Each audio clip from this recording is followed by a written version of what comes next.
এসআইআরের চাপে বিএলওর মৃত্যুর অভিযোগ আর তারই প্রতিবাদে পথে নামল তৃণমূল কংগ্রেস। তৃণমূল কংগ্রেসের দুই সাংসদ মহুয়া মৈত্র এবং সায়নী ঘোষ সরাসরি বিজেপি এবং কমিশনের আঁতাতের অভিযোগে সরব হয়েছেন এই কর্মসূচি থেকে। রিঙ্কু তরফদারের মৃত্যুর জন্য কমিশন এবং বিজেপিকে কাঠগড়ায় তুলে আক্রমণ শানিয়েছেন মহুয়া মৈত্র। বিজেপি এবং কমিশনের হাতে বিএলওদের রক্ত লেগে রয়েছে বলে আক্রমণ শানিয়েছেন সায়নী ঘোষ। বাংলার ভোটাধিকার রক্ষার্থে কৃষ্ণনগরে তৃণমূলের মিছিল এবং সভা ছিল এবং সেখান থেকেই কমিশন এবং বিজেপিকে একযোগে নিশানা করেছেন তৃণমূলের দুই সাংসদ।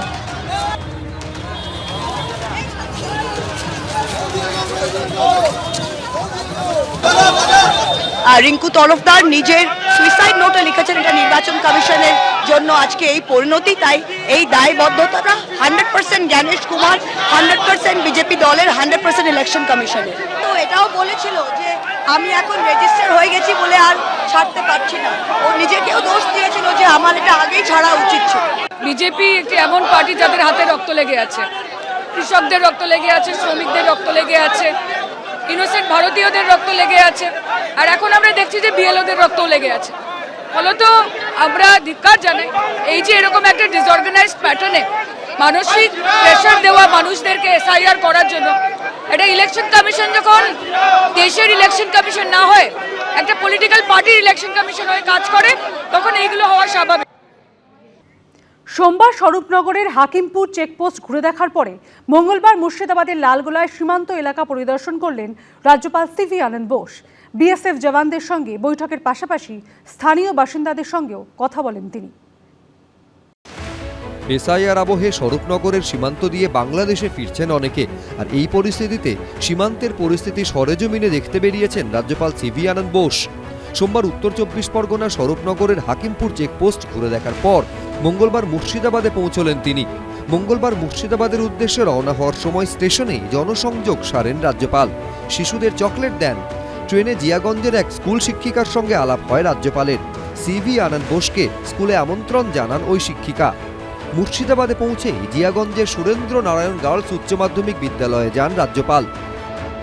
প্যাসেঞ্জার ছিলাম, উনার সহযোগিতায় আমি মুগ্ধ।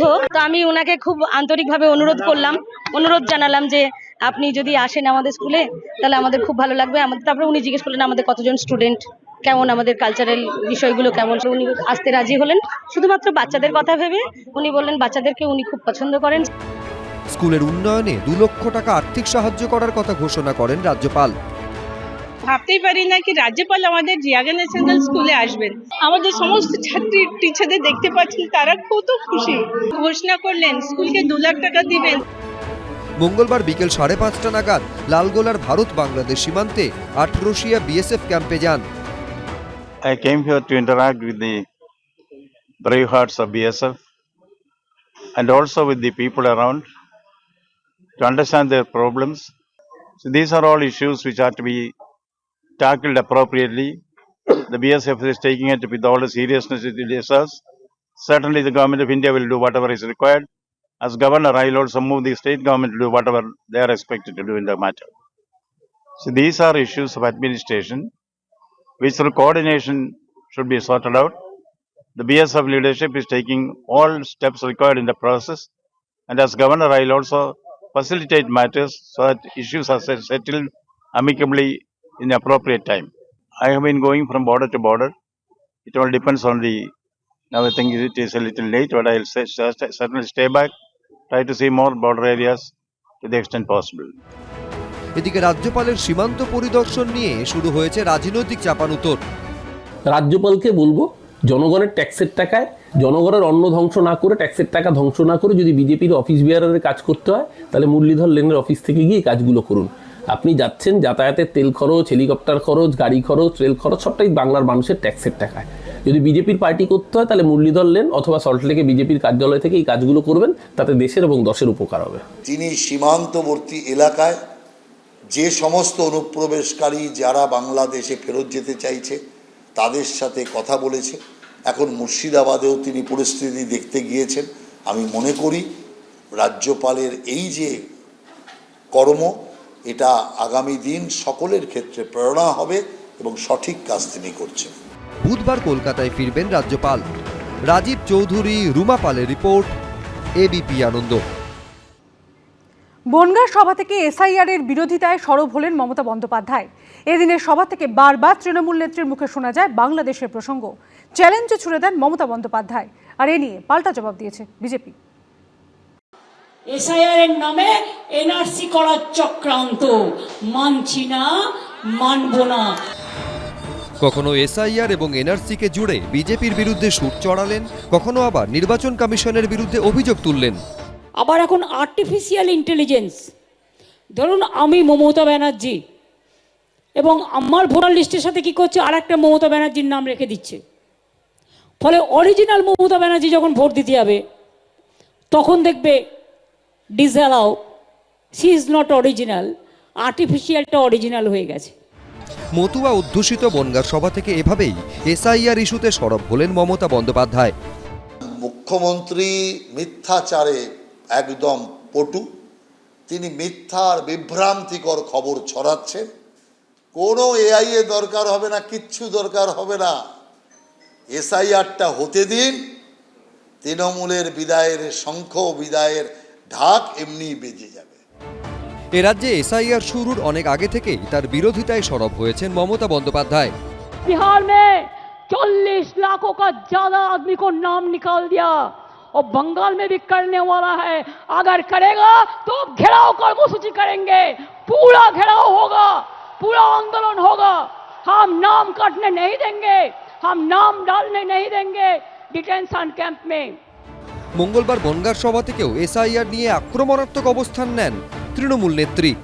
এসআইআর করতে 3 বছর টাইম লাগে, আমরা কেউ বলিনি তো করতে হবে না।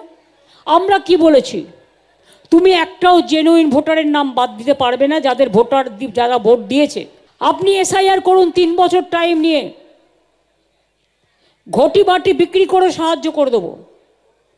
কিন্তু ইলেকশন আসছে বলে 2 মাসের মধ্যে গায়ের জোরে এটা আপনারা করতে পারেন না। মমতা বন্দ্যোপাধ্যায় যখন এসআইআর নিয়ে বিজেপি এবং নির্বাচন কমিশনকে নিশানা করছেন, তখন বিহারে এসআইআর এর প্রসঙ্গ টেনে পাল্টা সরব হয়েছেন সে রাজ্যের বিজেপির সভাপতি। ममता बनर्जी को बिहार से सीख लेना चाहिए। बिहार की करीब 15 करोड़ जनता ने और हमारे 6 करोड़ से ऊपर के आसपास मतदाता ने एसआईआर और जो राहुल गांधी ने वोट चोरी का मामला उठाया था, स्पष्ट रूप से नकार दिया कि एसआईआर से कोई दिक्कत नहीं है। और आपने देखा कि बिहार में बहुत ही अच्छे तरीके से मतदाता सूची का शुद्धिकरण हुआ। মঙ্গলবার বাংলাদেশ সীমান্ত লাগোয়া এলাকার সভা থেকে বারবার তৃণমূল নেত্রীর মুখে শোনা যায় বাংলাদেশের প্রসঙ্গ। যারা ছোটবেলায় বাংলাদেশি ভাষায় কথা বলে অভ্যস্ত, আজকে হঠাৎ করে সে ভাষাটা চেঞ্জ করবে কি করে? বাংলাদেশকে আমি খুব ভালোবাসি দেশ হিসেবে, কারণ কাল আমাদের ভাষা এক। সভা থেকে কার্যত চ্যালেঞ্জও ছুড়ে দেন মমতা বন্দ্যোপাধ্যায়। আমি বাংলাদেশি ভাষায় কথা বলি, আমায় একটু অ্যারেস্ট করুন। ক্ষমতা থাকলে বলুন ফার্স্ট আমায় অ্যারেস্ট করতে, আমি কইতে পারি, আমি বলতেও পারি, আমি বুঝতেও পারি। বাংলাদেশকে যার ভালো লাগে, মুখ্যমন্ত্রীর ভালো লাগে, চলে যাক বাংলাদেশে। আমরা ঢাক ঢোল বাজিয়ে মুখ্যমন্ত্রীকে এপার থেকে ওপারে পাঠিয়ে দেব। যাচ্ছে তো এত অনুপ্রবেশকারী, তাদের সাথে চলে যাক, কিন্তু পশ্চিম বাংলাকে বাংলাদেশ হতে আমরা দেব না। মতুয়া আন্দোলনের সূত্রপাত বাংলাদেশের ফরিদপুরে। দেশভাগের পর এদের মধ্যে বহু মানুষ চলে আসেন ভারতে। এদিন বনগাঁর জনসভা থেকে তাদেরই বার্তা দেওয়ার কৌশল নিলেন তৃণমূল নেত্রী। আশাবুল হোসেন, সমীরণ পাল, দীপক ঘোষ, এবিপি আনন্দ।